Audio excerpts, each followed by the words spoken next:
सबसे पहले आप ही से AK मिश्रा जी समझना ये चाहेंगे, ये तस्वीरें जो हैं, तीन चेहरे, खास करके प्रधानमंत्री नरेंद्र मोदी और दो चेहरे जो उनके साथ बैठे नजर आए, चंद्रबाबू नायडू और नीतीश कुमार। वर्तमान परिस्थितियों को देखते हुए क्या कहेंगे? एनडीए के सामने चुनौतियां क्या क्या? देखिए, एनडीए के सामने चुनौतियां ये हैं कि स्वयंभू सत्ता प्राप्त करना पूर्ण मेजॉरिटी में, यानी 272 के ऊपर जितना हो जाए, उसका कुछ एक अलग ही क्रेज होता है, अलग ही मजा होता है।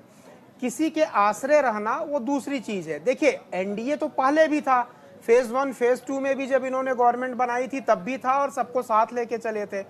लेकिन आज चूंकि आपका पूर्ण बहुमत नहीं है तो आपकी डिपेंडेंसी, आपकी लीनियंसी आपके घटक दलों पे बढ़ जाएगी। इंट्रोडक्शन में जो आपने बोला था, एक बड़ी इंपॉर्टेंट चीज है जो मैं आपको बोलना चाहता हूं जी। इससे पहले कि बीजेपी, आरएसएस और बीजेपी के जो भी घटक दल हैं, संस्थाएं हैं, वो चिंता करने की मजबूरी उनके सामने आए, वो चिंतन कर लें सब लोग बैठ करके, क्योंकि ये एक इंडिकेशन है। और इंडिकेशन इसलिए गंभीर है, विश्व की सबसे लार्जेस्ट पार्टी, हर शहर में, हर जिले में आपका इंफ्रास्ट्रक्चर है, बूथ लेवल तक बेजोड़ आपकी टीम है, उसके बाद भी अगर ये कंडीशन आ गई है तो मैं इसलिए बोल रहा हूं कि चिंता करना पड़ जाए उससे पहले चिंतन हम लोगों को कर लेना चाहिए, बीजेपी और उनके स्ट्रेटजिस्ट को। अब उसके पीछे कारण है, देखिए ये चीज हुआ क्यों, समझ ले। इनके पास 2014 में जब प्रधानमंत्री जी एकदम नए थे, 2014 का केस सबसे टिपिकल, सबसे टफ था। प्रचंड जीत से इनको प्रचंड जीत मिली। वो जीत दिलाने में कौन सहयोगी थे? इनके कार्यकर्ता थे, आरएसएस के कार्यकर्ता थे, इनसे प्रेम करने वाले लोग थे जो वोटर थे। 2019 में उसी को रिपीट किया गया, मतलब एश्योर्ड फार्मूला।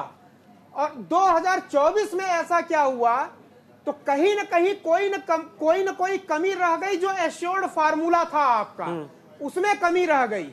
भाई, ऐसी क्या बात हुई कि वही वर्कर, वही पन्ना प्रमुख आपको प्रचंड जीत दिला रहे हैं और अब की बार आप बहुमत को भी नहीं पार कर पा रहे हैं? तो थोड़ा इंट्रोस्पेक्शन सीरियस वे में करना बहुत जरूरी है। क्लोज्ड होकर के उससे बेटर है कि आप ओपन एंड सिस्टम बनिए। इन्होंने किया क्या? इन्होंने रिस्ट्रिक्शंस या गाहे बगाहे जो भी बोलिए ऐसे लगाने शुरू किए। 2019 तक ये लोग बहुत एक्टिव थे, इनका एक एक आदमी एक्टिव था, सभाएं करता था, ये लोग प्रवास करते थे, मिलते थे, जुलते थे। 2019 के बाद ये चीजें आप नहीं दिखी। वो आर्टिफिशियल तरीके से मीडिया पे डिपेंडेंसी ज्यादा हो गई।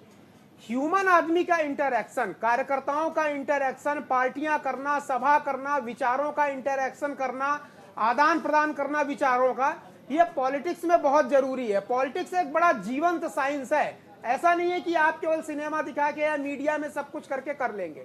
इन कमियों पे विचार करिए। सीधे तौर पे अगर समझे, जनता से कट गई। नहीं, जनता से नहीं, पहले, उससे पहले अपने कार्यकर्ताओं से कट गए, ये आरएसएस से कट गए। जनता और बीजेपी के बीच में जो पुल का काम करता है वो इनका कार्यकर्ता करता है, आरएसएस का कार्यकर्ता इनका पन्ना प्रमुख करता है, इनके गांव में रहने वाले जो बूथ मैनेजर हैं वो करते हैं। ठीक है शुभेंदु जी, तो ब्रिज टूट गया। शुभेंदु